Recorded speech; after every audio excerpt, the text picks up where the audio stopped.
lead to your decision to open an investigation in this case and ask Dan to do some things for the FBI? Yes, I did. I have to object as to the leading nature of the questions, also as to the relevance of these exhibits. They're not relevant. They also violate the Sixth Amendment. We can't confront the people that aren't here. People use opposed just one. I just think this should be skipped over, Your Honor, and not permitted. I would join. On behalf of Bill Noel, we concur and join. Judge, we would join and also caution towards my motion. Judge, you filed I'm sorry.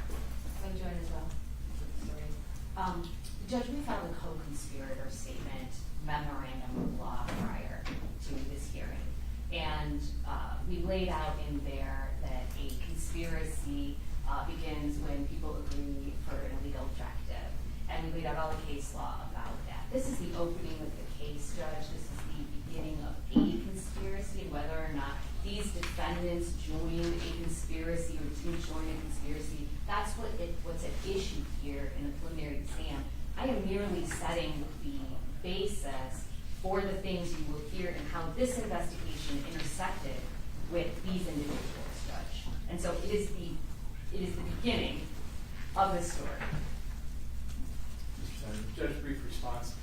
This whole line of questioning goes towards my motion. At this point, we'd ask for either to move on past it or adjourn for us to file the motion and brief it, because it is imperative at this point. It's not imperative at this point, Judge. You can hear that motion when you hear that motion. It's never even been filed. It was only brought up this morning. We are here for a preliminary exam, Judge, and we are ready to proceed. Judge is jurisdictional, I can bring it at any time. So I'm going to reserve ruling on these two, okay? Okay, Judge, thank you. All right, the things you saw in the chat, Agent Envelope, can you tell us generally what they were about? Sure. They were about illegal weapons. Object again. I mean, tell me about what's in a chat. That's hearsay between two other people. We don't even know who the chat's with. I'm not asking for specific statements at this time. I'm still on the question of how they opened the investigation. That's what I'm trying to get. Tell me what's in the chat. And what the next steps That's hearsay. I would join, Your Honor. I join. Judge, I'm Agreed. going to move on, if you don't mind. Pass I'm this. just going to move on and Yeah. pass. Yep, pass Thank you. this. I'll Thank you. sustain the objections. Go ahead. All right. Based on what you saw, did you do something with regard to Dan? Yes, we asked them to stay in the group and become a CHS, which is a confidential human source for the FBI. Confidential human source. Is that also in the state system called a confidential informant? Yes, it's the equivalent of a CI. So when you asked him to do that, did you look into him? Did you look into his background, his employment, his criminal history? Yes, ma'am. Tell me about that. We looked into to see if he had a criminal history, which he did not. We confirmed that he did serve time in the U.S. Army, and we confirmed that he was employed driving a truck as a contractor for the U.S. Postal Service. So we looked into to verify his background and looked for any red flags, and we didn't find any. Did he agree to become a confidential informant? Yes, he did. Objection. Is that mine? I'm not You asking say- for a specific sorry. statement, Judge. I'm asking if he continued on here. So I'm going to overrule rejection. Go ahead, please. Did he agree? Yes. Okay. And did he ask for payment? No, he did not. Did he ask for payment at any time? No. Did you in fact? Object again to the leading nature. She should be using what, who, when, where. I think she's asking questions, so I'm going to overrule the objection. Thank you. Did you actually end up paying him? Yes, we did. Why?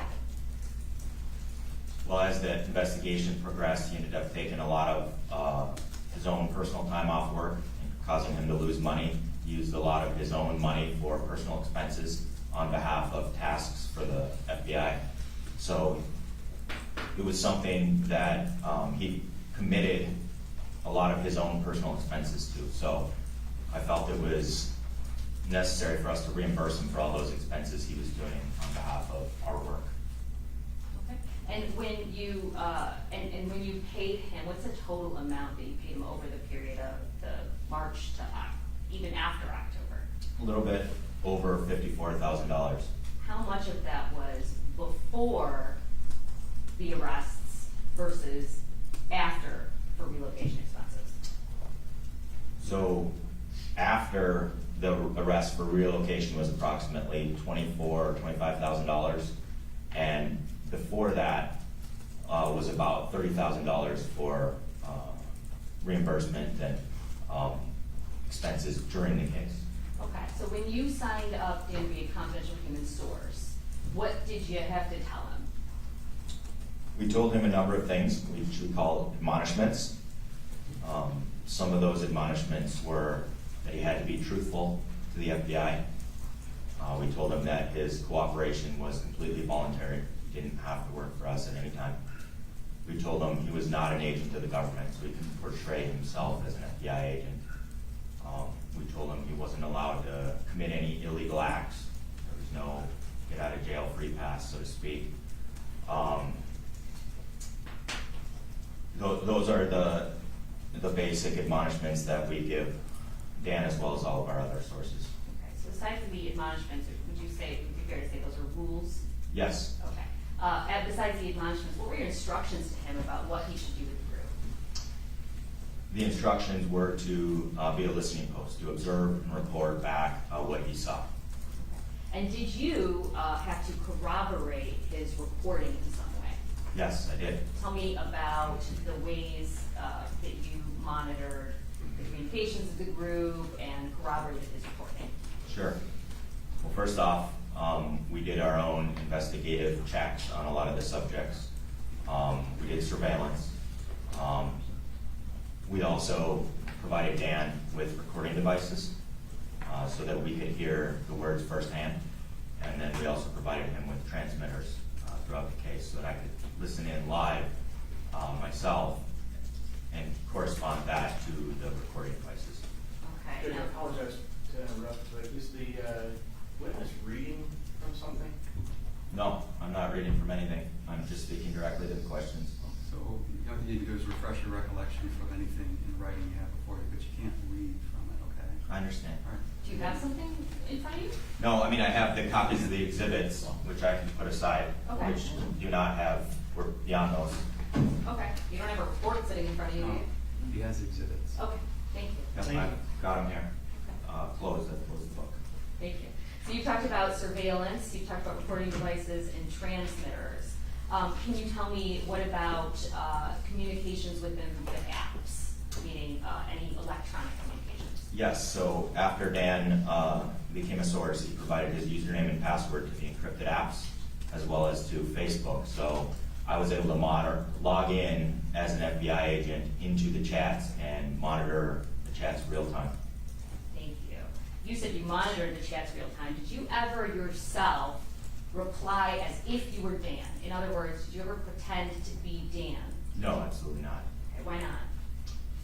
Well, first off, that would be unsafe for Dan. This period of time, we were just trying to observe and see what was going on, try to identify the subjects of the investigation and determine if there was an impending attack.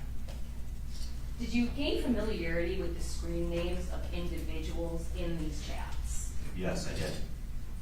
Is your testimony here based on your efforts at monitoring and recording many individuals throughout the course of this investigation? Yes, it is. And we're talking about a time period of March 2020 to October 2020, is that right? Yes. Okay, I'd like you to take a look at exhibits number 1 and number 16, please. Okay. Is that all right if I put the book here? Yes, you can, sir. I'm sorry, 1? 1 and 16, please. All right, I have them here. Can you tell me what exhibit number 1 is? Yes, so this is a timeline of significant events throughout the course of the investigation. Okay, are they fair and accurate as to the dates, times, locations, things like that? Yes, they are, and I should note they're pertinent to this case here today. Thank you. Is this also, like we talked about before with this chart on 18, is this in aiding of the testimony that you'll be given today? Yes, it is. Thank you. I'm going to move for that submission, Judge. That is exhibit number 1. Like you should have a phone here. Sure, go ahead.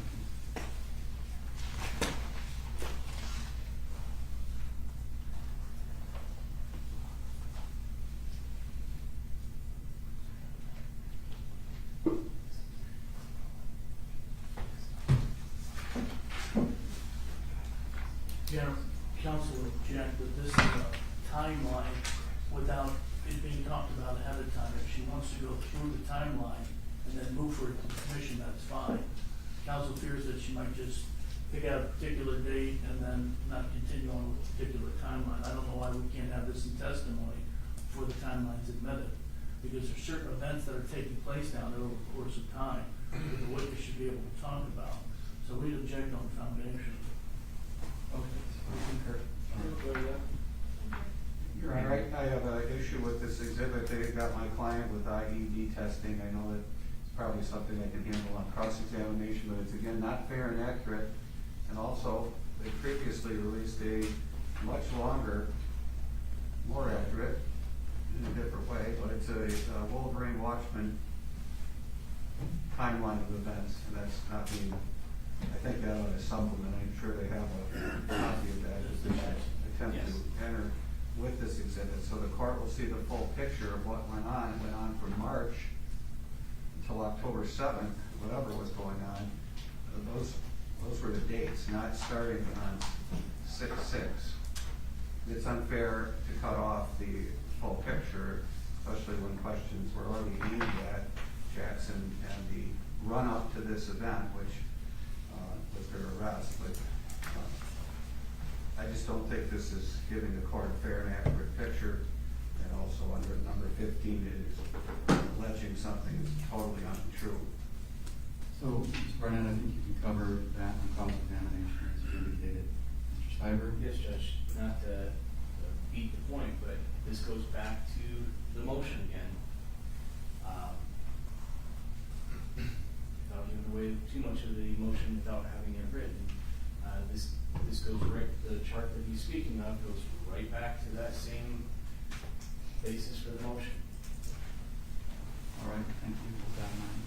Judge, the witnesses testified these are fair and accurate in the sense that these are just events, dates, locations.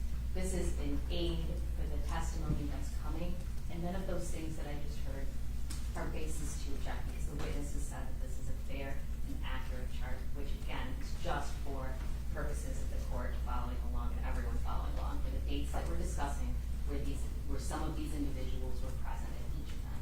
This is not outside of this case. All right, so overrule the objections, go ahead. Thanks, Judge. Okay, in number, I was on number 16. Can you tell us what that is? Sure. Is that all right, Wade? Look at that? Yeah, you know what, you're good. You can now flip through the exhibit book as much as you want, because there's no reports in there. Okay.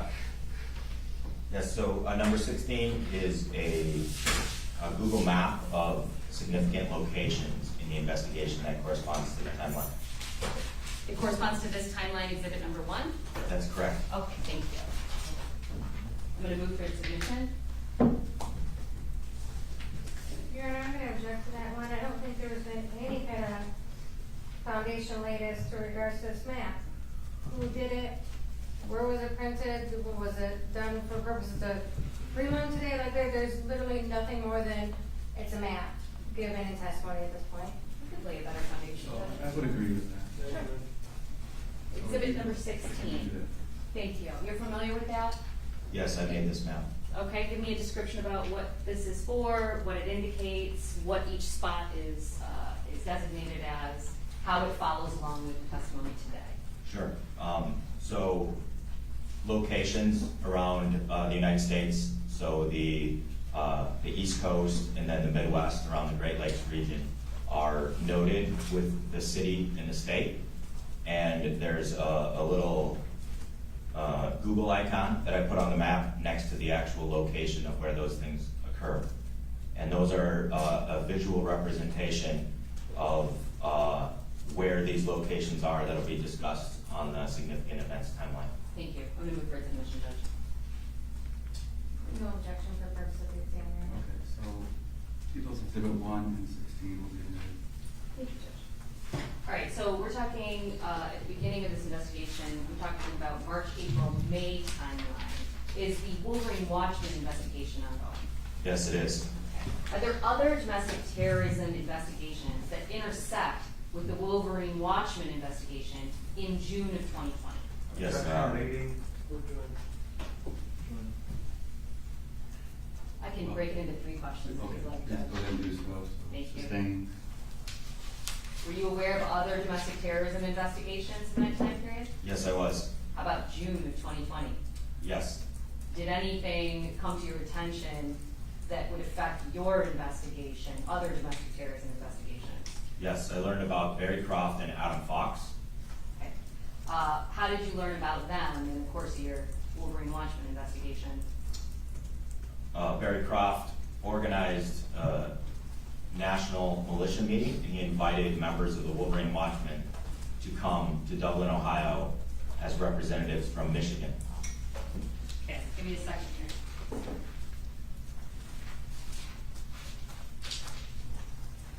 It's okay, I can move it. Watch me trip over this thing. Hang on 1 second. All right, who are you talking about? So up here on the upper left, Barry Croft is the far one, and then Adam Fox is right next to him. So how did you hear about a meeting that was happening? Joe Morrison and Pete Musico down here were in contact with Barry Croft, and he invited Judge, I have to them. object at this point. Once again, we're getting into testimony that relates directly to my motion. It's almost imperative that we stop the hearing and hold the motion if we're gonna elicit this kind of testimony. I don't think that's true, Judge. What we're doing is we've established, let me lay it out for the court here. We're establishing a conspiracy that has already begun because you heard testimony about how this case was opened. And then we're going to hear how various individuals seated in this courtroom are coming in and out of that conspiracy. I am laying the foundation for the very first event on the timeline. These Just things for a moment. intersect, Judge. Just a moment. No.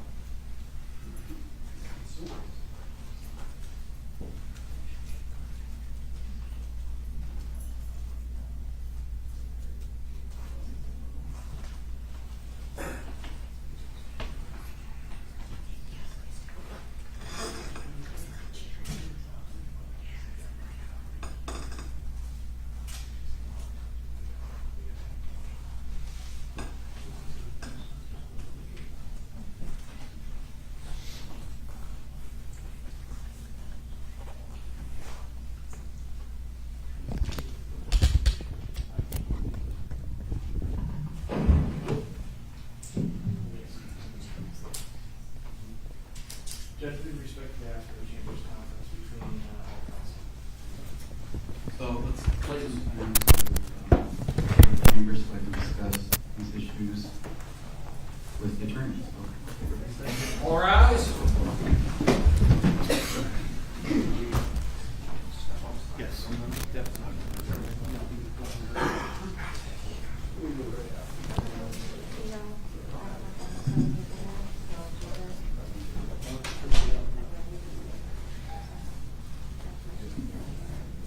Okay.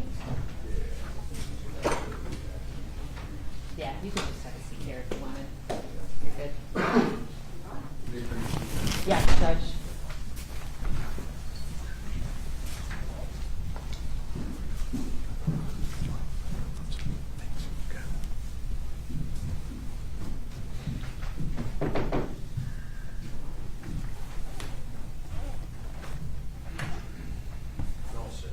Can we step outside, please? Thanks, sir.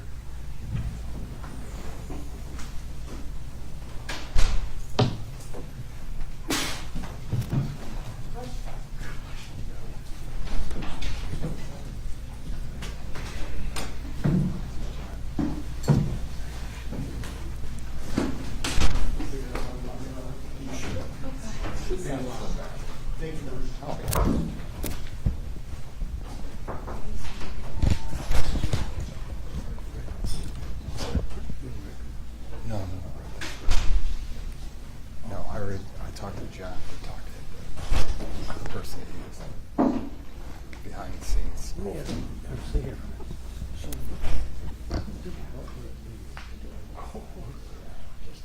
a little light. Just that one right there. Just put it up there where the witness. These are wireless. Yes, it's wireless. You have to run that through the judge. That's fine. The only problem is Yeah. it doesn't work.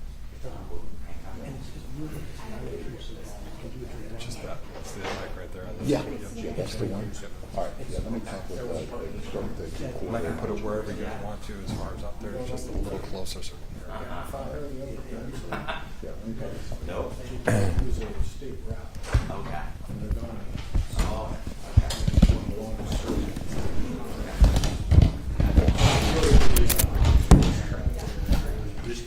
yeah. Yeah. All sorts of photos of him in there. That's why I grew up in. I was born in Minnesota.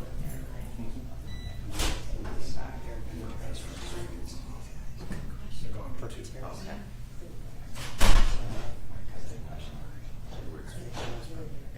Had the pre-limit tried to have conspiracy charges. Yeah. I think there's evidence of a conspiracy.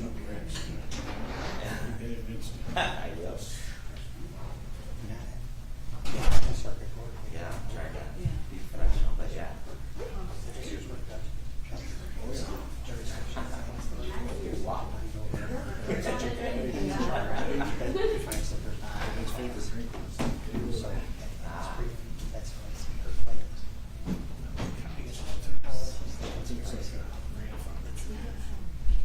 We'll get some burners, eh? That's more.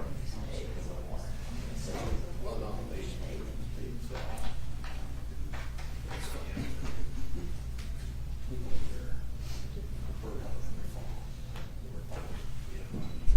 Yeah.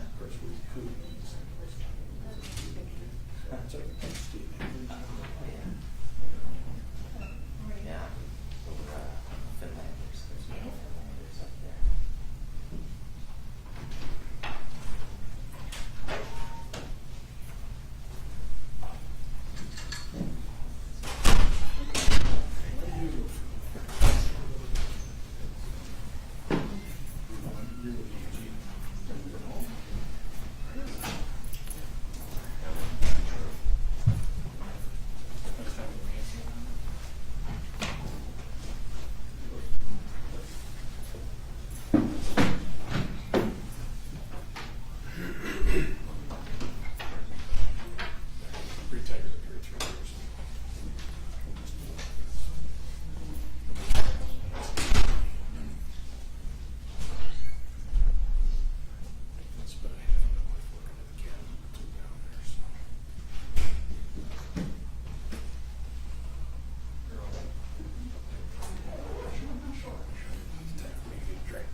Police court is now back in session. Thank you. Please be seated.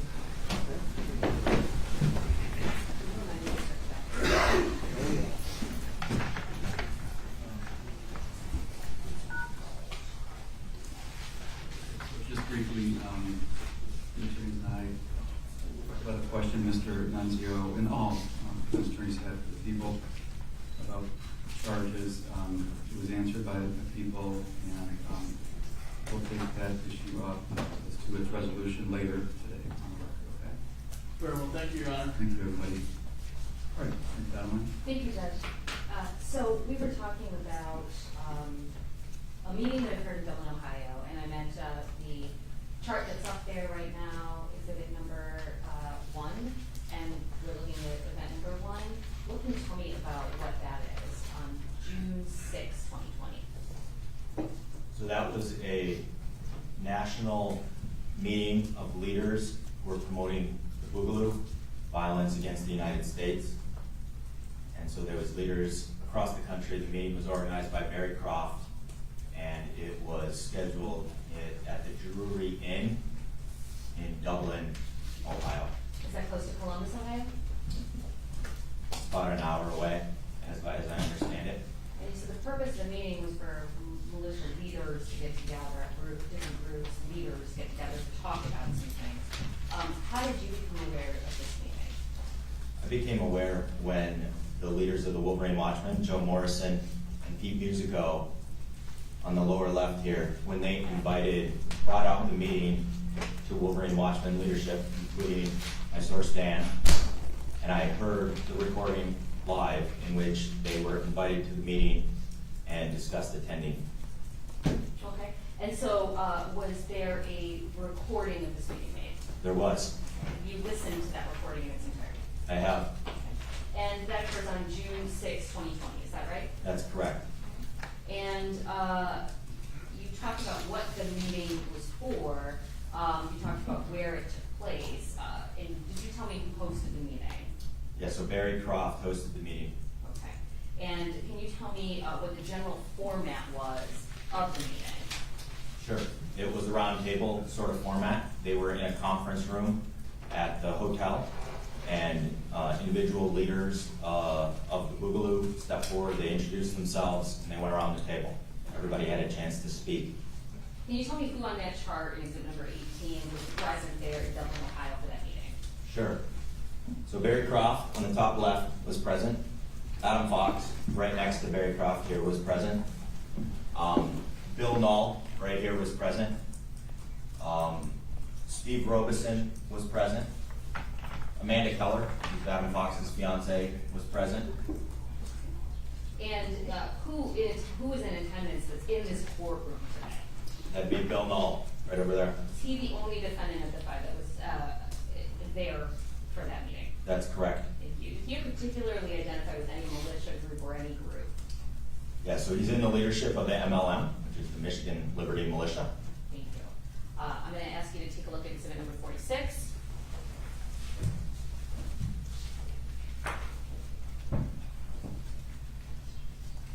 I have it here. Thank you. And in that, do you recognize that? I do. What is it? I'm looking at the transcript of the Dublin meeting in which Bill Knoll identifies himself to the other members. Okay, thank you. Is it fair and accurate as to It- recording? It is. Okay, it is only a portion of the court recording, is that correct? That's correct. And did you make a clip in order to make exhibit number 46? Yes, I did. All right, I'm going to move for dismission, Judge. We object under the document completeness, Your Honor. So they want to play the entire Sorry. 2 hours? Hang on just a second. Sure. Go ahead. We also have a foundation, we don't know who recorded it, who transcribed it, we don't know whose presence it was kept in the whole process. They'd agree with that. I think more information, more questions could be asked of the witness, establishing those things and other things for purposes of foundation. As to the accuracy of the document. Okay. please. Thank you, Judge. Can you tell me about that? Sure. So the recording was performed by Steve Robeson. He's down here on the chart. And the recording was provided by Steve Robeson to agents in Baltimore and Milwaukee. Objection, no hearsay, Judge, that we don't know who it was provided to. Those people aren't here to testify as to whether they received it or not. So first of all, Judge, it's a recording this agent has reviewed, and we have established that a conspiracy has begun. So these are co-conspirator statements. I don't think we established a conspiracy at all, Judge. I believe that we're trying to establish a recording that he's not the recorder of, he's not the transcriptionist of, and he's not the person that personally delivered them out to the other people. Therefore, he has no specific knowledge. His testimony is irrelevant. It amounts to equivalent to hearsay. Let's do this. Could you ask some more questions to hopefully alleviate some of these issues? He monitored the conversation is what he He reviewed a recording is what he testified to. Are we back up again? Yes, we are. Thank you. So he testified at this point, Judge, that he has reviewed a recording that was made at the meeting. That meeting was recorded by Stephen Robeson. That he has listened to that recording and that he can testify to the statements in the recording and about the content of the meeting. He has testified that he gained familiarity with voices of the individuals throughout this investigation. He has testified that he reviewed this entire report. I'm repeating myself now, Judge, but I think I've laid an accurate foundation for which to argue that the content of that meeting, as it relates to Bill Null, who was present at that meeting, is part of a meeting that he was involved in where the conspiracy has begun for him. Mr. Simon. Judge, he's not the maker of the audio. He didn't record it. It's like me watching a football game on Monday. I can tell you what Brett Favre did, or I can tell you what Tom Brady did, or what he didn't do, but I don't know because I didn't watch the game. I wasn't there for the recording. It wasn't my recording. I didn't know if anybody manipulated it, cut it, changed it. He doesn't even know who distributed it. So his testimony is just of what others have done, which is irrelevant and it amounts to hearsay, Judge. Thank you. Judge, can I have Mr. Callis come up and talk about co-conspirator statements for a second, if the court has some questions? Judge, if he's going to come in as a witness, he becomes an expert, And Judge, they can I ask- disqualify. Can I ask one other question? Is Mr. Stiver representing Bill Null? No, I'm Because- representing Mike Knoll, and you're technically not using this man to establish hearsay. You're trying to establish hearsay that he distributed an audio, that he recorded an audio, that he didn't cut it or he kept it in his presence. You cannot ask that man if that audio is in the same, if not significantly similar fashion and form to when he recorded it or he made it. These are questions that you cannot establish on foundation, and you're not able to right now. Therefore, his testimony is irrelevant, and to protect the Constitution, I can't let you go forward with that questioning on him. It doesn't matter if I represent Bill Nall, Mike Nall, or any of these others. Judge, if you're going to the weight and not the admissibility. Well, that's what I was going to say. That's an awful lot of weight, Judge. I understand. So I'm going to admit the exhibit. It's Continental goes to wage. Thank you. Thank you. Okay. You understand it to be fair and accurate, is that right? That's correct. Can you tell me how these transcripts were made? Yes, I helped type out the transcript by listening to the recording and then comparing the voices to known voices. Okay, thank you. I'm gonna ask your submission, Judge. Have I done that? I want to make sure I did that. I did that, and it was admitted. Thank you, Judge. I'm gonna ask that it be played. Go ahead.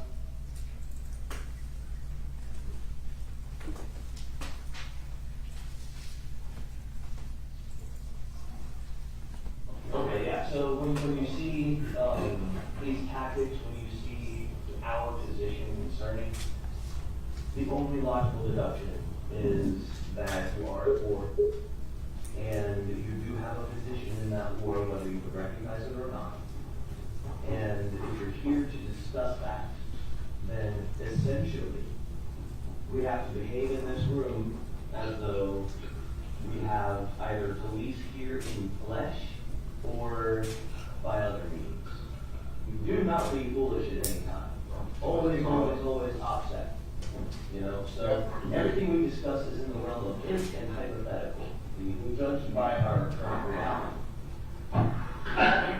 Oh, we're out there.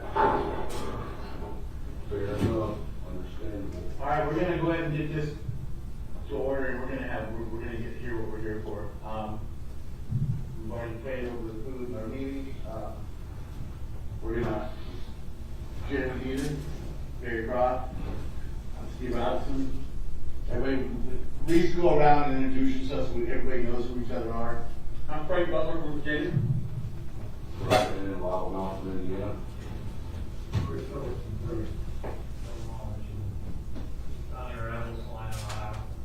James Kawasaki, West Virginia. Same thing. Donnie Esky, Michigan. Old Crest, Cincinnati. Gary, Columbus,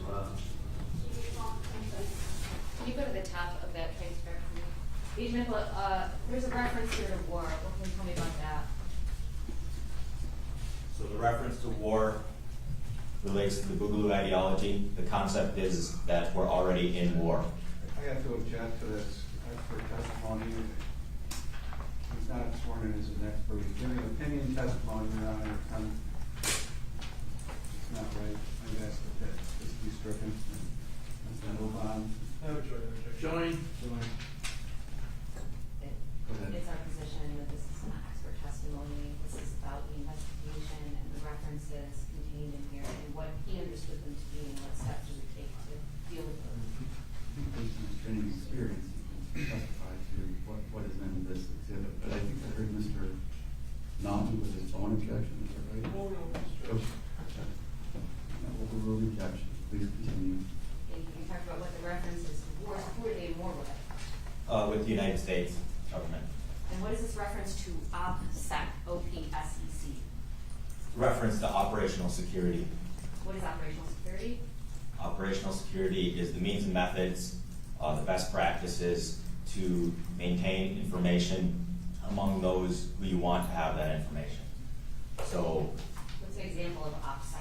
one example of OPSEC would be vetting members of a group, so you only have people you trust of putting your phones away when you go into a meeting where you're going to talk about illegal activity, and using an encrypted app to avoid detection by law enforcement.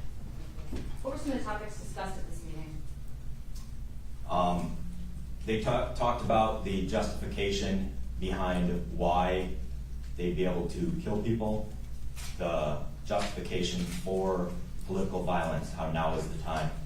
Did they talk about governors? They did. Tell me about that. They talked about how tyrannical governors were ruining the United States, and that needed to be a focus of their actions. Did they talk about coordinating Objection, different? leading. You can say no to these questions. You can say that was never talked about. I'm not suggesting an answer. We would prefer that if she asked what was said, who, how, when, where. All right, so. So I can't talk about topics and ask him about more detail. That's fine. So, go ahead. Was the topic of coordination brought up? Yes, the concept of the meeting, which was discussed repeatedly, was to coordinate attacks among multiple states to help kick off the Boogaloo. Was the topic of recruitment discussed? Yes.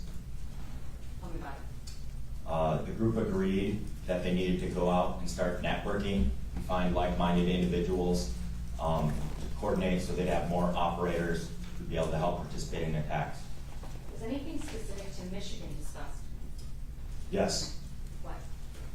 They talked about how they'd had success storming the Capitol on April 30th, but how they needed to do more. How a lot of people who were in traditional militias weren't serious. Judge, I have to object at this point. Once again, we've got hearsay. This gentleman wasn't there. He didn't make the recording.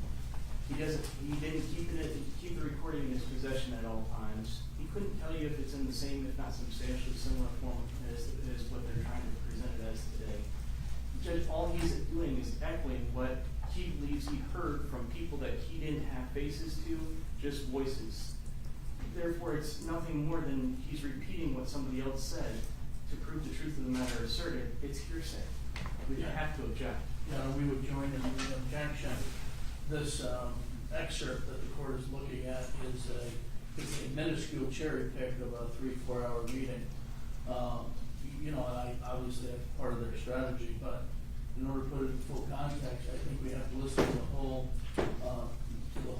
recording. But that's obviously subject to cross-examination whether or not we have to do that. But this is just cherry picking and things being taken out of context, and so I'm just bracing the court as to whether or not we're going to play the actual the meeting in its hours. But that it is what it is.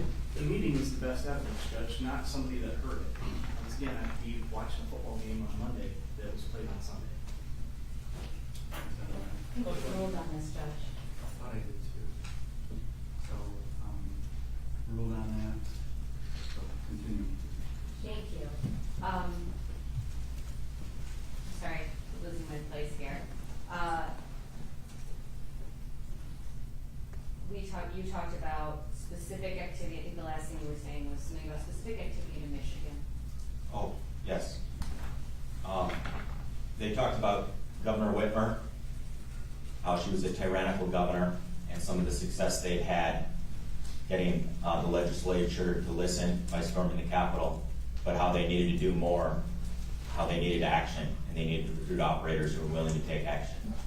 Who is Adam Fox, who's up there right next to Barry Croft on that exhibit number 18? So Adam Fox, right up here next to Barry Croft. So following this meeting, he was named the commander of Michigan for the 2nd Continental Army. So the concept of this meeting, the initial meeting in Dublin from Barry Croft, was as part of the revolution, the 2nd Continental Army needed to be formed, and then there was representatives from each state who were responsible for recruiting and furthering the mission and the Boogaloo, the attacks in that state. So Adam Fox was named the commander of the Michigan Regiment of the 2nd Continental Army. Okay, so he's effectively a representative from Michigan, is that right? That's correct. Okay. And are you familiar with exhibits? If you could take a look at exhibits number 47A through E.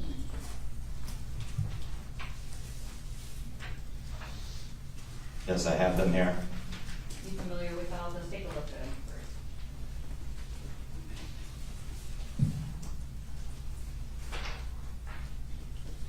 Yes. What are they? So this is Barry Croft talking during the Dublin meeting to everybody who was present. Is that A through D? That's correct. What about E? E is Adam Fox speaking during the meeting. Okay. And this in time in the meeting, you're saying this occurred, all this discussion, all of these statements occurred during the meeting, is that right? That's correct. Okay, thank you. I'm gonna move for their admission, Judge. Same Yeah, objection. objection, Your Honor. So the objections are noted to the same objections as the prior exhibit. So they're noted for the record, but I'm going to admit exhibits and give them whatever weight I think they deserve. Thank you, Judge.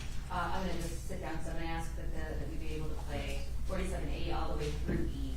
But you can tell me real quick before we play them. A through D, you said was Barry Croft, mainly? That's correct. And E is, Adam Fox. thank you. Okay, we're just gonna play them. Go ahead. Can I put something on the record before she does, Your Honor? Sure. Is the Sixth Amendment issue double hearsay relevance in context? I don't know if this is the whole meeting or they just picked apart portioning, so context, I have an objection to that as well. I'll join. I joined with the added comment that we don't even know who at this point in time is present at the meeting for purposes of co-conspirator statements. We have two individuals talking, we have no testimony regarding who's there and who's not there at this point in time. I don't know if the foundation's been laid, but for purposes of applying at least these co-conspirator statements and this conspiracy, so they can prove by probable cause the charges against the individuals here in court today, it would have to apply to the defendants, and therefore, who's at this meeting, and there's been no foundation established to them. There was testimony as to who was present at the meeting. It That's was correct. listed, all the Yep. people that were. This was a long meeting, we don't know if people left or people are still remaining there. So the court at this point in time is gonna speculate regarding if people are still there or not there, they get lunch, use the bathroom. So, if there's additional foundation, we'd like to hear it. Thank you.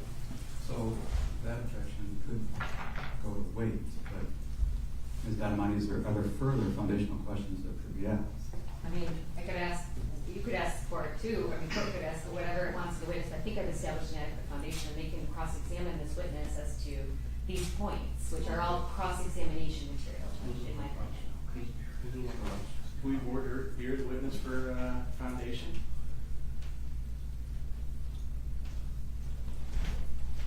I would object to that at this point, Judge. It's an exhibit that's about to be admitted, I think one there would be proper. Judge, I feel like you've ruled on this already. Well, I did rule on this, so, all right. Could I briefly Go ahead. clarify, may counsel? Yeah, absolutely. How long was the meeting for, Agent? It was a few hours. Can you be a little bit more specific? I have to review the transcripts to be more specific. I'd hate to speculate. Okay. So, are we talking more than 2 hours or less than 2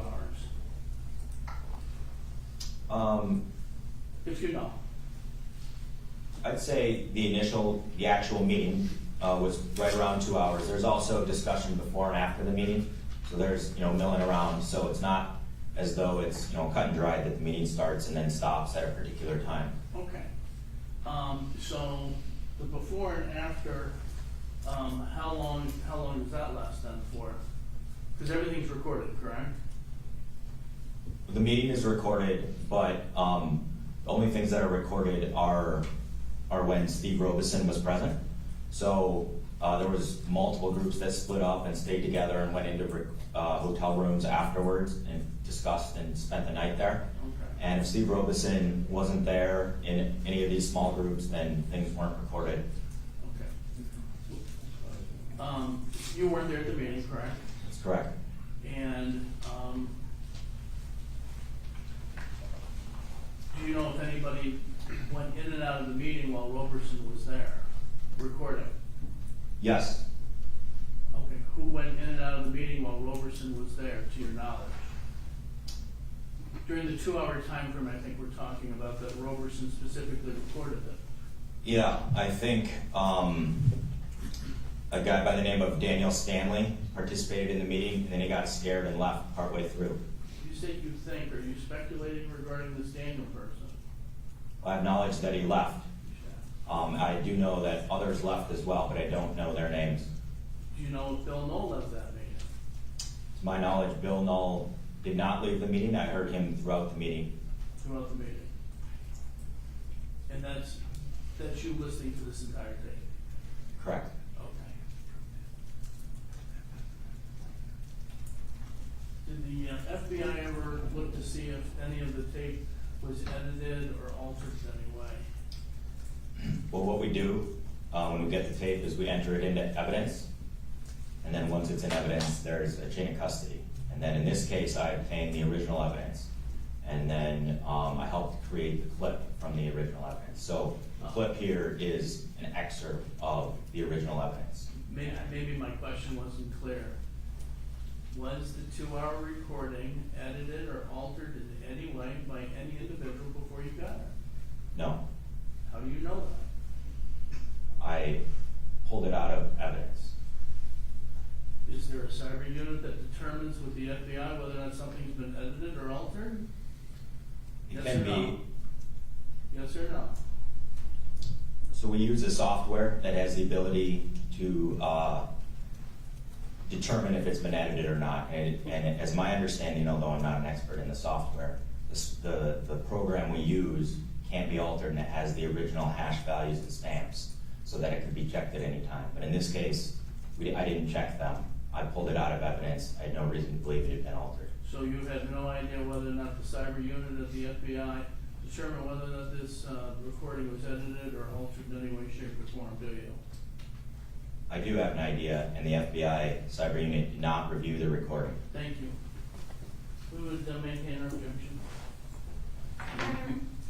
You just testified that you have no reason to believe that it had been edited or altered, correct? That's correct. Is that not? Nothing to add? If I may, just one last question. Steve Roberson was ultimately arrested and kicked off the investigation, correct? He was arrested. Judge, are we going a little beyond It goes one further. here, this particular piece of evidence? Ms. Nunzio has a question. The court opened up the question of credibility. Steve Roberson was no longer in this investigation because he got arrested for violating its conduct, its rules, as Ms. Donmani pointed out earlier. He was not following the rules of the FBI, correct? Is that a yes or no, sir? I would agree with that. Okay. So we have an individual that is giving you a tape that's not sent to the cyber unit at the FBI, and we don't know if it's been edited or not, correct, sir? Correct, sir? I have no reason to believe it's been edited. I'm not That wasn't my changing my- question. It wasn't sent to the FBI cyber unit to determine whether or not it was edited or altered. Yes or no? He's asking to answer this question. I believe he's answered the question that's been asked. Very well. Thank you. So this is exhibit 14A to E. No, it's 47, A through E, Judge? And Your Honor, if I may, with regards to a continuing objection, it's based on the voir dire that I just heard, it sounds like Steve Robeson's the one that did this recording. However, prior to this recording, we haven't heard that name. We know nothing about that person. We don't know anything to establish a foundation that that recording is through a confidential informant. Everything before that was Dan. We were talking about him and how we got there. There's nothing there to give us any kind of authenticity to this recording with regards to whoever was recording it. Could I ask one more question? Go ahead. My question is that, when did this recording come into the possession of the FBI? That was June 6th, So, 2020. on that day? Yes. And what is your understanding of how that got from Steve Robeson to the FBI? So Steve Robeson, at that period in time, was working as a source for the FBI, and he provided the recording to his handlers who checked it into evidence. Thank you. And arrested at a later time. Yes, and arrested when? Apologies. Yeah, so following the takedown, In the winter of 2021, Robeson was arrested for being a felon in possession of a firearm. Thank you. All right, so I'm going to admit the exhibit. I'll give it whatever weight it deserves. All right? Thank you, Judge. I'm gonna play it now. Go ahead. Do you have your transcript? Yeah, you could put it in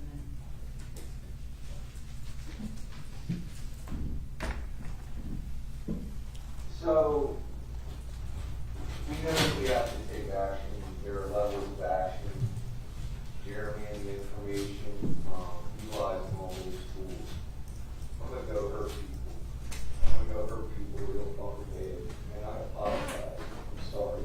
I'm gonna burn motherfuckers' houses down, I'm gonna blow shit up. I'm gonna do some of the most nasty, disgusting things that you have ever read about me. And it gets me if you like. I like it. Now listen, and I'm sorry for that. I really am. No, because it's wrong. Because my commandments I was commanded, and I have to break that. Father, that was why. I've already asked permission.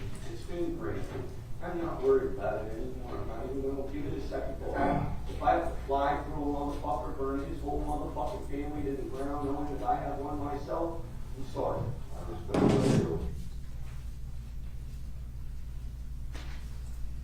I'm gonna, that was 47A, Judge, we're up to 47B. I see. Without the people, without the lowest of the low, there's no reason for us to do it. You know what I mean? Now, it pisses me off. I drive by these people that are out there stumbling around until signs on them, people driving by with their lives, got empty houses out here at Bank Street. Listen, I'll go to your bank and I'll strip your employees butt motherfucking naked and I'll degrade them dressed like a fucking FBI agent. You think I'm fucking lying? That's fuck around and find out. You can really fuck around and find out. I'll cut my own fucking sheet just to put a scar on me that your fucking facial recognition does not understand and pick up, and I'll cover everything but that scar. I'll become a new motherfucker right before your eyes. I need to find myself as necessary. But I'm getting ready to go kick loose with fucking animals like myself. Now, you're gonna need to publicize these things. I'm gonna do stupid shit. I might murder a cop, grab his fucking uniform, put it on, and go murder a vet just to get them fighting within themselves. I want them to do it. No, I'm not being like that as well. I'm being fucking serious at the heart. I take it out of one. You know, the thing of it is, they've been doing this to me, so they've been dressing like doing going out to hurt people. And I'm gonna do the same fucking thing. When you open Pandora's box, you opened up all the weapons that are in that can. Okay? I would have never had to done those weapons if you didn't try to take my own first. This fight started in heaven, gentlemen. We're just getting ready to go rehash it for another time on earth. It's happened thousands of times. There's no new thing under the sun. Been giants at my gate before. Not worried about it. We're ready to go fuck things up. And I'm gonna hurt bad. I'm gonna terrorize. You want a terrorist? You labeled me a terrorist. I'm gonna go be what I am.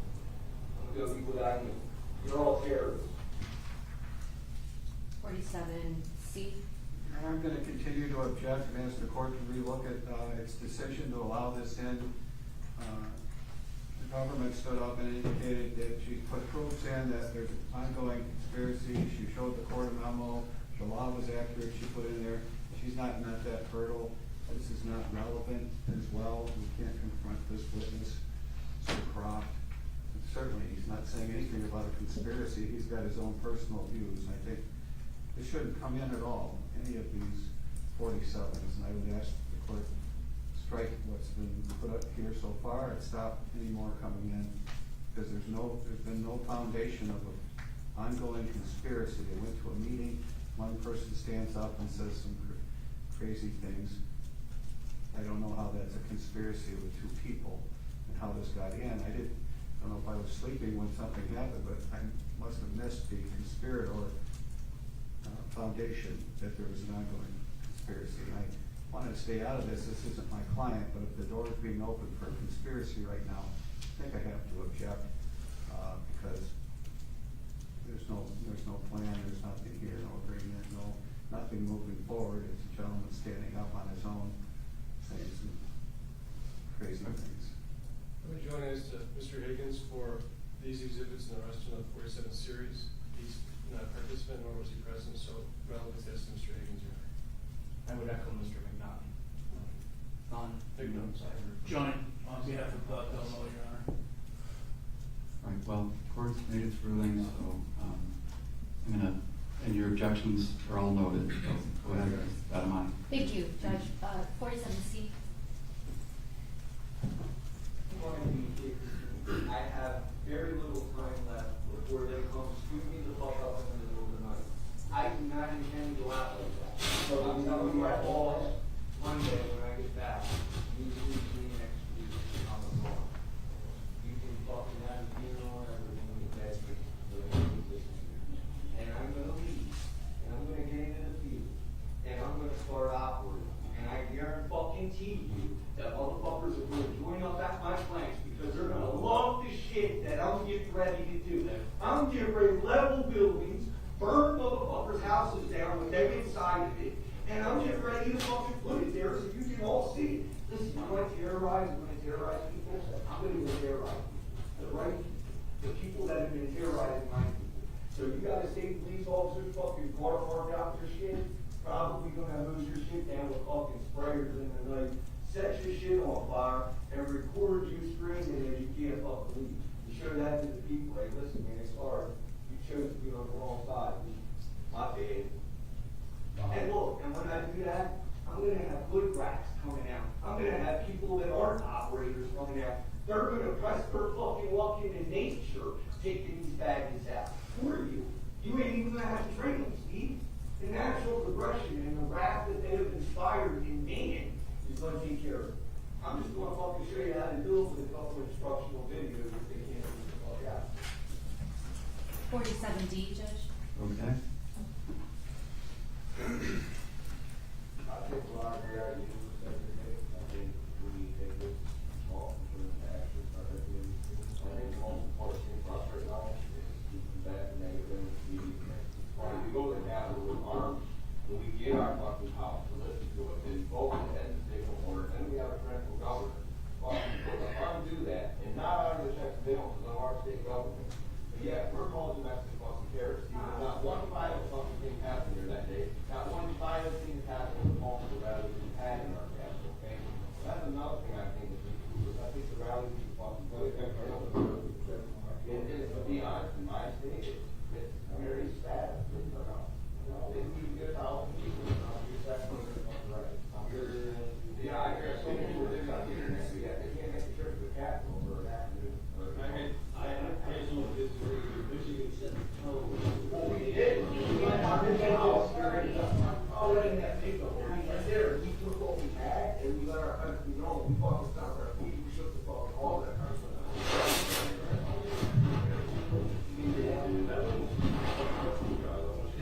But, hey, I'd like to say just one thing real quick. We should not go to a rally if we don't have control, if we don't have, the manpower. We have all. 10 men. Right here, like, we were affected that day. Our house heard a big order in our favor. They were that fucking thing. We ordered it out, we're just away, we did, completely dismantled the check and bail of our, where she lived at. I know where. That's the meeting. We let him keep the something up here, that they want to keep everybody's time. So my fucking government doing speed, again, I can't get, I have a coalition, I think, that have over 200 members, and we can't get more than a handful of their members to show power up our activists. His militias at every fucking thing. Pull that around, every fucking one, the only which I get props in my state right now, there's no one that fucking see out there acting. You know, but this is fucking crazy, go ahead, and I'm listening at Rathbone, they have over 200 fucking men, you got king over a handful of people there. And then that high car full of people battle ready in Grand Rapids, the night it fucking burned out. They went out and drove around for less than an hour, by the time they forgot where they were leaving, we go home because they were battle ready, but half of them didn't have CPL and shit. I said, well, the fucking park here, man. Get the fuck out of open area. But no, it was all fucking 20, 12, 25 days. By the time we got to Grand Rapids, and they're fucking even. Not even 25 minutes later, our fucking city burned down. But they got their fucking pictures. They got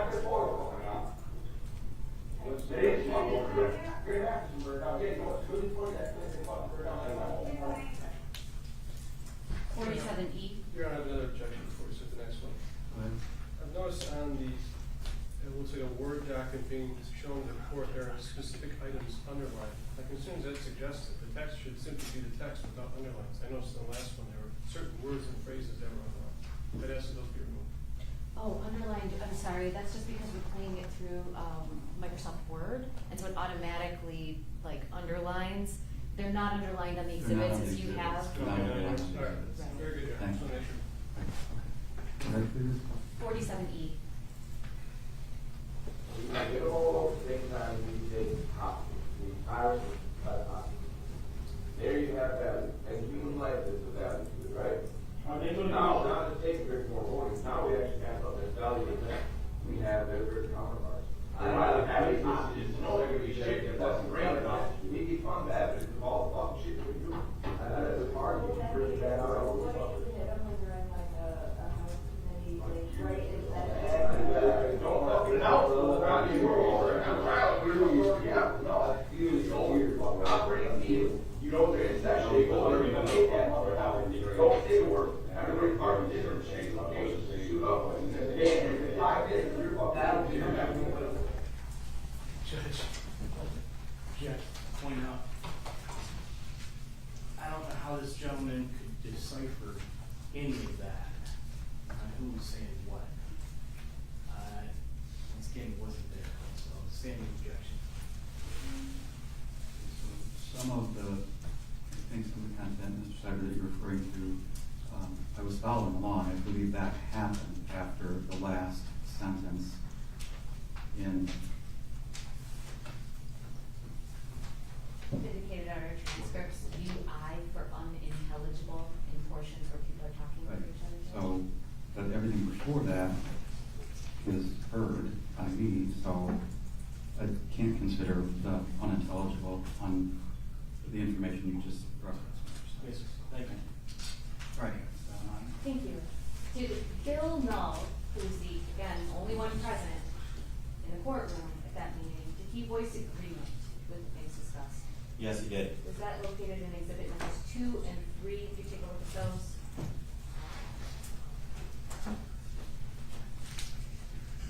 I have 2 and 3 here, and yes, those are the audio transcripts I listened to where Bill Null voices his agreement. Thank you. And those are fair and accurate? Yes, they are. I'm going to move for their admission. Again, we would object, it's not complete, and we would just object. And relevance is to Mr. Higgins. Same objection. Also, I don't hear an agreement with anybody in regard to having 2 or more agreeing on a plan of action. This is all random. Can I address one thing, Judge? Maybe it'll make this Go a ahead. little easier. It's just that at this point, Bill Null is the only person there. So this conspiracy that I've spoken about, Judge, that has been established, is right now applying to only Mr. Nunzio's client at this moment. I'm not alleging that Mr. Molitor is in the conspiracy, Mr. Higgins is in the conspiracy, Mr. Hicks is in. I'm not alleging these things. So maybe that can tighten this up a little bit. Know that at the outset, I said there is a conspiracy people come into and leave at different points. And that's what I'm going to be arguing to the court as far as this co-conspirator statements. I am not, as this judge, these individuals are not charged with conspiracy in this case at this point. And I do not plan to try to add that charge at this point, Judge. But right now, what we're doing is we're talking about co-conspirator statements that are during this meeting. So I just wanted to clear that up. If I may, Your Honor, we don't have the sequence, so we would check also on the foundation. If he's making an agreement, where is this in the cabal of things, Judge? Is it at the beginning, is it the end? Well, what's the sequence of all this?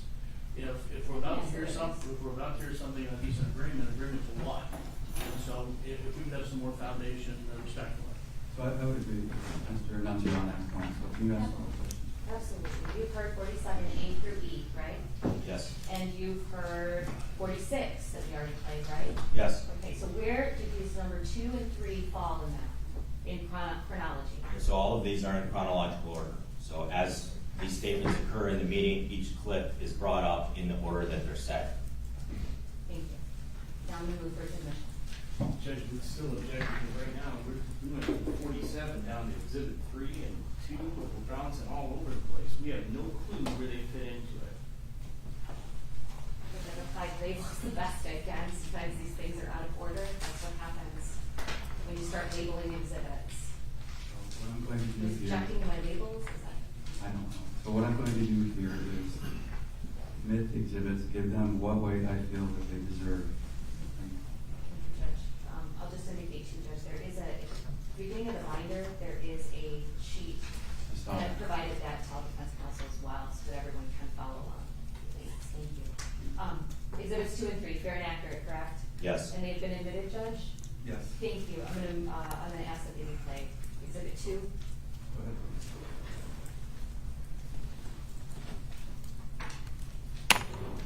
I agree with everybody here. Well, I don't know if you were there on, the day we went through the Capitol. I'm telling you, we went through the Capitol. Yeah, I went there and I talked to the rally to go to the Capitol. I have it across the country. Every fucking place locked out in the Capitol. We could not go in. That's fucking the first I saw. So I'm telling you, we make a plan. We need to make a network. You have to get we gotta get communications down. Because you see it in Michigan, most of our fucking communications in Michigan is fucking Facebook or somebody's fucking cell phone. Yeah. Every one of them are compromising their fucking lives. Yeah. And that work with, I don't know, there must be 15 militia groups in there that we do other simulations all the time. Yeah. Exhibit 3, please.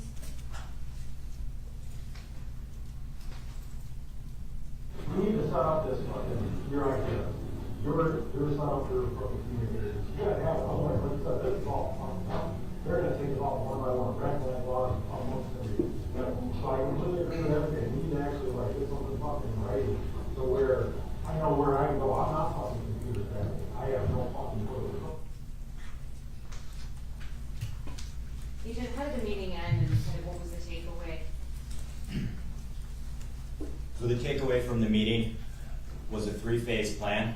The initial phase was recruitment and networking. The second phase was attack planning. Each individual Boogaloo leader from their state was supposed to come up with the best attack plans and bring them forward for the group. And finally, the third phase was the actual attack. Thank you. Tell me how the other 4 individuals in the courtroom are connected to any of these plans for political violence. Sure, I'll start left to right. So Mr. Higgins over here, he attended a field training exercise in FTX in Luther, Michigan. And he provided an infrared illuminator and a dash cam, and he drove the group during a night recon of the governor's residence. And what date was that? That was on September 12th, 2020. Next individual? Mr. Molitor, who's seated right there next to Mr. Higgins, he participated in a daytime recon on August 29th, 2020. And then he attended the September FTX, in which he provided an RF detector and IR detector for use in operational security for the group. Can you hang on for 1 second? What is an FTX report? So an FTX is a field training exercise. And what does that mean? Well, it's a gathering where tactical training is conducted, among other things. With firearms? Yes. Thank you. I Continue. object to his answer without a foundation. He's not present. There's no clue what's going on at this meeting personally. It's a lack of personal. You have the witnesses in here that are going to speak about what he's talking about. He's made some allegations that are not with personal knowledge. And I don't know if they're relevant to the charge of providing material support or resources. I think what the witness just did is based on a training experience, explain what an FTX is. I think that's FTX, yes. So I'm not overruling the judge. Thank you. Next individual? So Mr. Sean Fix, seated in the middle, he was the executive officer, that's XO, for Adam Fox's group, the Michigan Regiment of the 2nd Continental Army. And And he, I'm sorry, you said Adam Fox, he's one of the ones we heard in the clips, correct? yes, so Adam Fox is right here, and then Sean Fix, right next to him, is his XO, his executive officer. Thank you. He helped provide intel on where the governor's residence was located to assist the recon of her residence. Okay. Bill Null and Mike Null, both trained with Adam Fox and Barry Croft in Cambria, Wisconsin, and participated in the nighttime surveillance of the governor's residence around Birch Lake. Thank you. We'll get into these events later down. I just wanted to get that initial plan established. So we talked about this first event. What happens after this meeting in relation to Mr. Fox? What does he go to? Sorry to interrupt. Yes. Question. Absolutely. So all of the activities that you just testified to with respect to the 5 defendants charged here in this preliminary examination, all of the actions that you testified that they took occurred in Antrim County, is that right? Not all of the actions. For instance, I talked about a training in Cambria, Wisconsin. I heard that, but did all of them, and I guess we'll get to this later and with more specifics, but what you just testified to, did that involve all 5 defendants coming up to Antrim County and this quote-unquote work on this? Yes, Your Honor. This activity? Okay. I'm going to object, Your Honor, and ask the court to look at jurisdiction and/or venue. The court's on the right track. My client had an RF device in Lake County, not Antrim. He brought that up, IF, RF, whatever. His novelty toy was in Lake County and/or Wexford County, not in this county. It lacks jurisdiction. We don't have conspiracy still at this point, no agreement. And now I feel better about objecting earlier because they're trying to tie this all together with this initial group. And they've let hearsay in, the court has. Oh, so maybe I asked the question a little bit too early, but I just wanted to make sure my notes are clear. That's why I asked the question about Antrim County, but were all 5 of these defendants, in your response to the last question from the prosecutor, were they in, all 5 defendants in Antrim County to Birch Lake, allegedly against the governor's residence, to carry out their alleged plans? You did say that, right? And we'll get specifics later, I think, but is that right? Yeah, so 4 of the 5 defendants were physically present in around the Birch Lake area. The 5th, Sean Fix, did not go and participate in surveillance. Okay. So he assisted via the telephone. Okay, all right. That's fine. So, go ahead. Thank you. So just to be clear, Mr. Fix's assistance that he gave, the providing material support, did it have an effect in Antrim County of Rapids? Yes, it did. Thank you. Okay. Can I continue, Judge? Could I continue? Thank you. So Mr. Fox, in relation to after this meeting in Dublin, Ohio, in event 1, what is the next significant thing he does when he returns to Michigan? When he returns to Michigan, he reaches out to the Wolverine Watchmen through Joe Morrison and Pete Musico on the lower left of the subjects of investigation chart. And he sets up a meeting, he has a conference call, he vets him out at a rally, and then ultimately, from number 2 on the timeline, he invites representatives of the Wolverine Watchmen to meet with him in an underground basement in the back shack in Grand Rapids on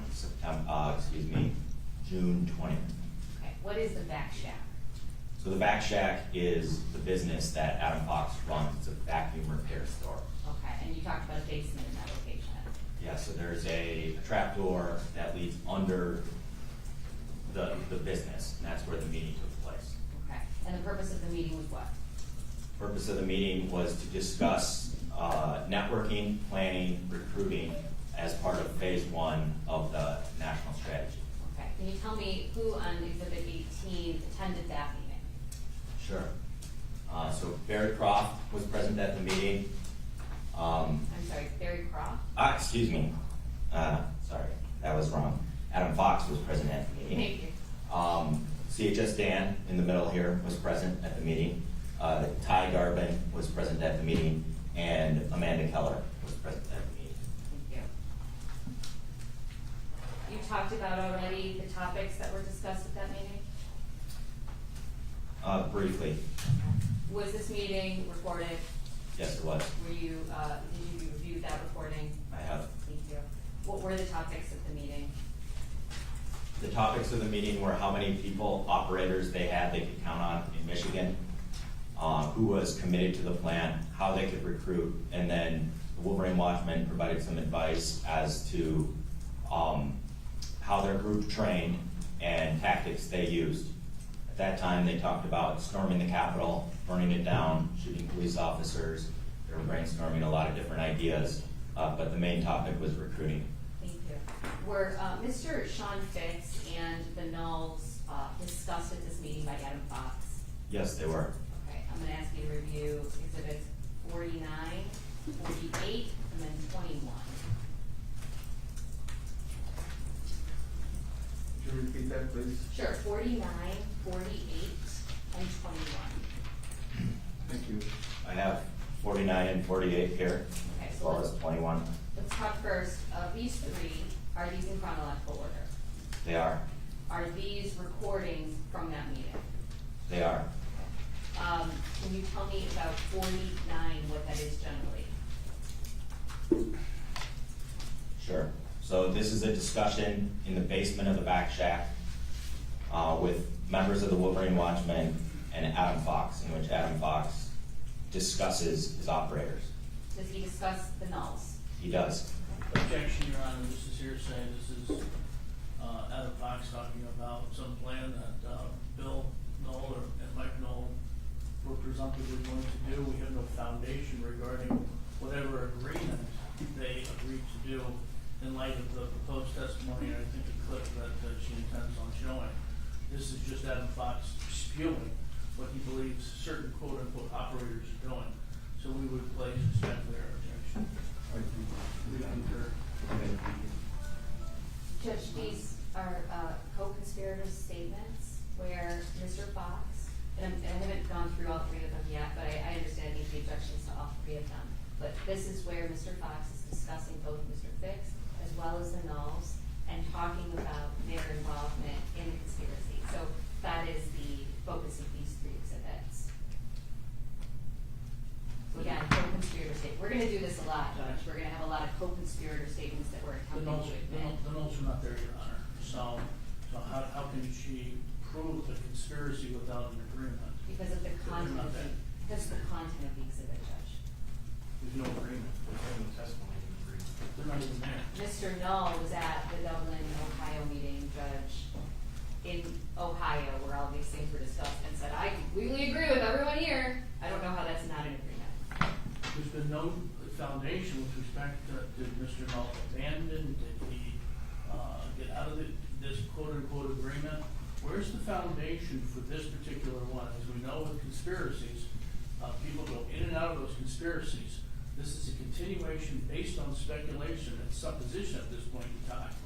Now, if the Knolls were there, it'd be another story. If they weren't there, this is Adam Fox, one of the federal defendants who is spewing off what the Knolls are purportedly assigned to do. If she has an agreement by any of the Knolls with respect to what Mr. Fox is saying, then we'll hear it. But at this point in time, there's no evidence, no foundation. He's just spewing off what he believes these operatives, quote-unquote, are going to be doing. We respectfully agree with Mr. Nunzio and add that I've heard no testimony about Mr. Mike Knoll being anywhere, Dublin or anyplace else, that he's come to an agreement. Thank you. Judge, these are, again, co-conspirator statements which you can give weight to. They can argue, have already made very clear, they are not present at this meeting, but they are being talked about as operators in this plot, and the content will speak for itself about whether or not they are involved in this conspiracy. Mike Knoll's not even there. It's like saying, Judge, you were there. So I think this is what I'm going to, are you asking for admission? I don't think you've gotten to that point yet. I think you're still asking questions when the objections are over. Yes. So, all right, so you're not even asking for admission at this point? Not yet, Judge. So continue your questions. We'll take up the objections here shortly. Go ahead. Thank you. Thank you, Judge. So you went over what 49 is. What's 48? 48 is a description in the basement of the back shack during this meeting that I listened to, in which Adam Fox talks about Sean Fix. Okay. What is 21? 21 is a description, or it's an audio clip of the Back Shack meeting in the basement, in which Adam Fox describes the phased plans from Dublin, Ohio. Thank you. Now I'm gonna move to the remission motion. Stand on the same objection, Your Honor. Same objection. Mike Hall wasn't even there. Your Honor, I'm gonna object to a foundation, we're just talking about a recording. In a room, he's established like who's there, but there's no authenticity for this recording that has been established so far with the foundation, so I'm gonna object to that. I support the objections for those reasons. All right, so now, Ms. Adamati. I could ask a few more questions if the court would like for Go information. ahead. How do you have a recording of this?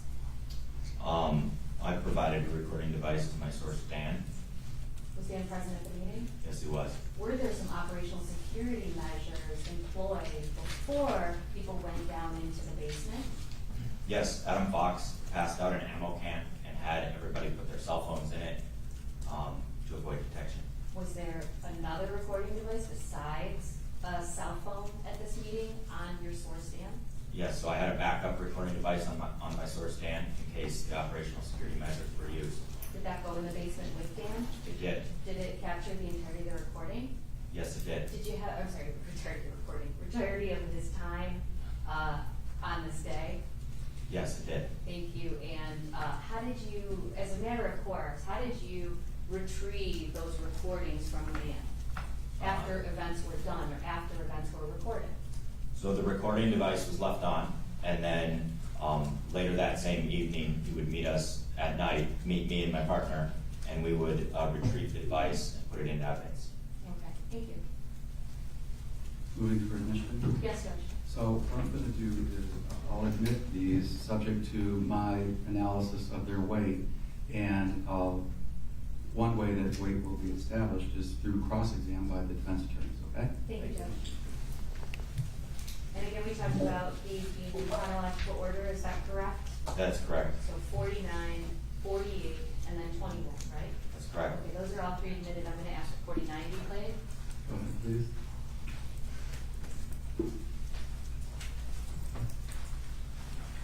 One of the things that I feel like we're doing is probably other state involved, not just like public health, but We have one other, we have Ohio, Indiana, Wisconsin, we got fuckers from Missouri, Tennessee. Michigan's gonna go on reducing our number of violence in one state. That is the fucking, yes. So we're coordinated and executed. We're coordinated, obviously we're here. we're not here. Well, that's a lot of fucking. You have to have somebody like to distribute information, so let it come from you, and then you talk with somebody in Wisconsin. For now, that's pretty much how it's going. Like I'm pretty much the communication. That's how like Joe told us about what went on down there. Basically, we had reps come. We weren't the only rep from Michigan. There was another that came from Michigan. And the Knoll brothers, there was Michigan Liberty. Bill and Mike Knoll, there was Michigan Liberty, but Bill came, but Mike didn't. But the Knoll brothers had a lot of faith in their lot like us. They're ready to fucking step up. Like they're willing to go die for the shit if they don't want to die in vain, but they want to die on our cause. 48.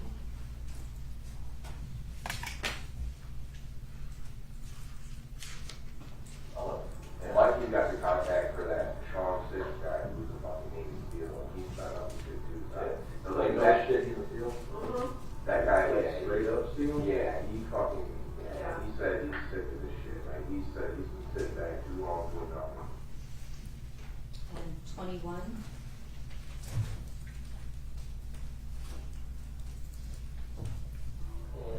Who put on the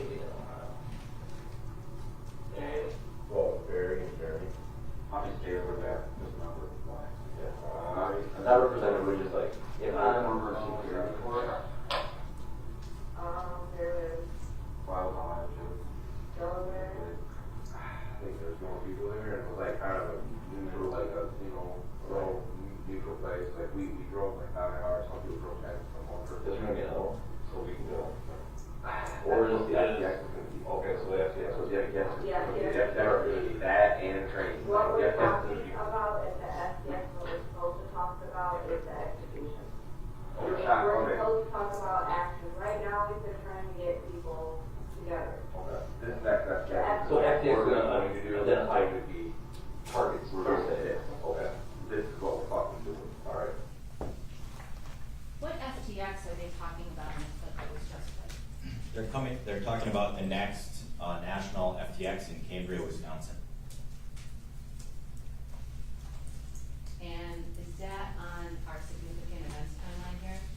Yes. What number? So item number 4 is day 1 of the firearms training, and item number 5 is day 2 of the firearms training in Cambria, Wisconsin. That's on July 11th and July 12th, 2020. And Mr. Fix, who is Mr. Fix to Mr. Fox? Well, he's his executive officer, his XO, so his second in command. Okay. Does Fox try to recruit and train with other anarchists? Yes, he does. Who? He tries to recruit, and he does, and he trains with the Wolverine Watchmen.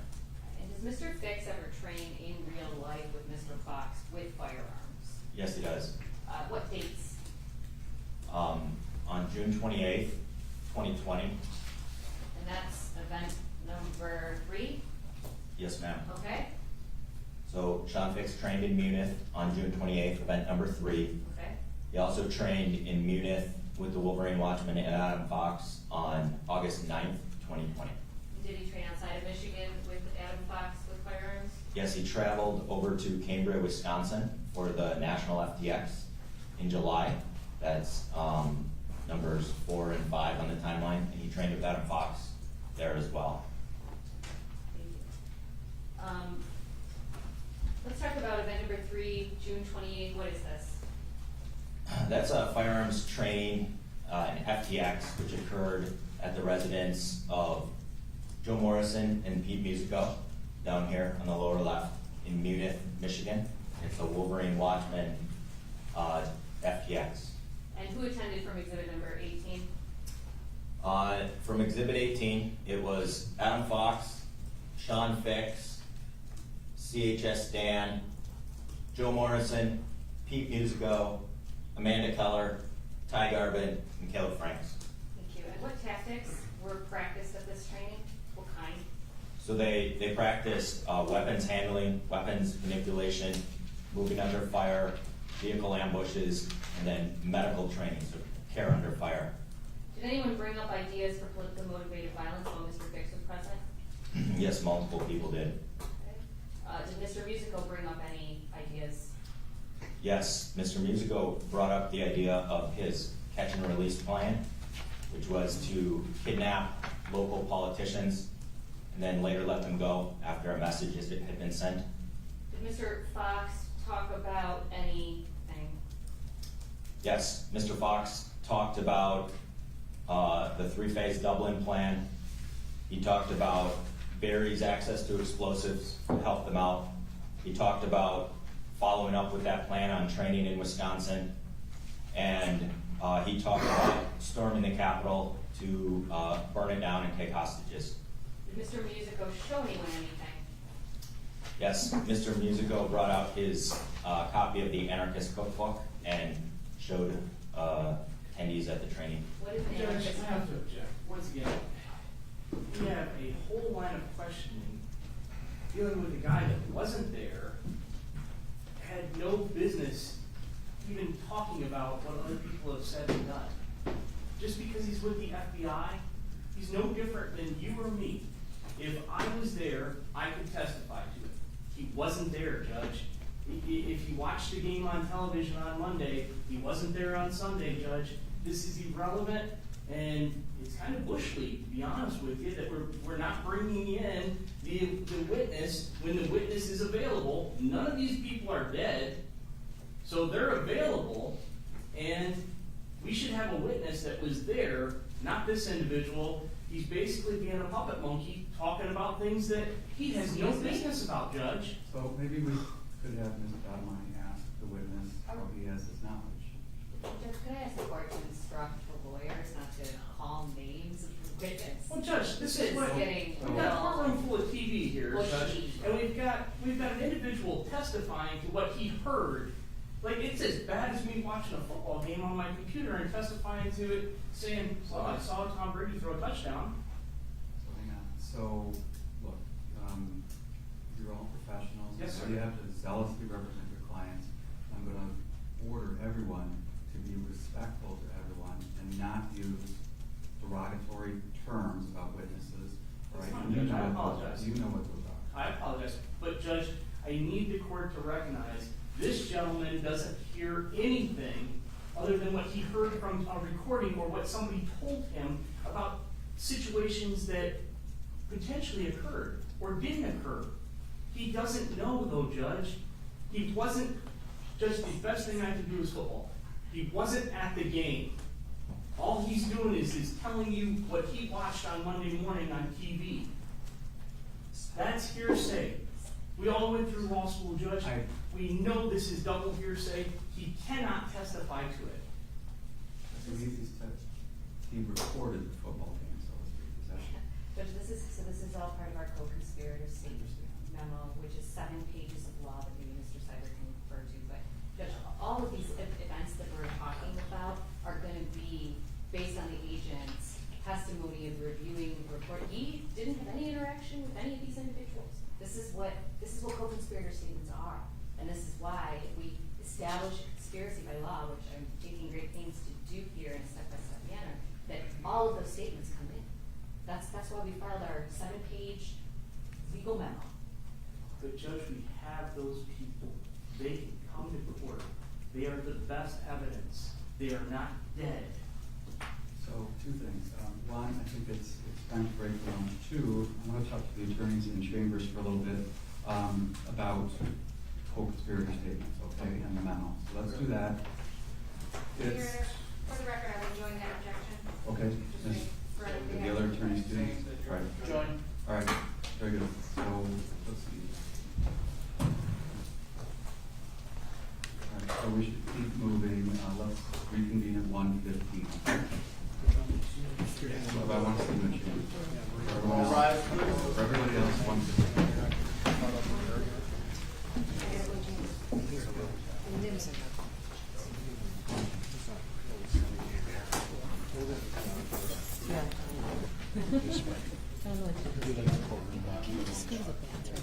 Yeah, sure. So, if that's okay. Yeah, sure. No, it's no problem. Thank you very much. I'm grateful.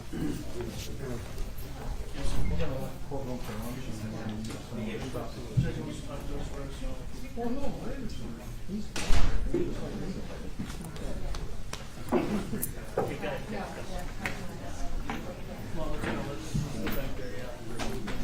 She went to the bathroom.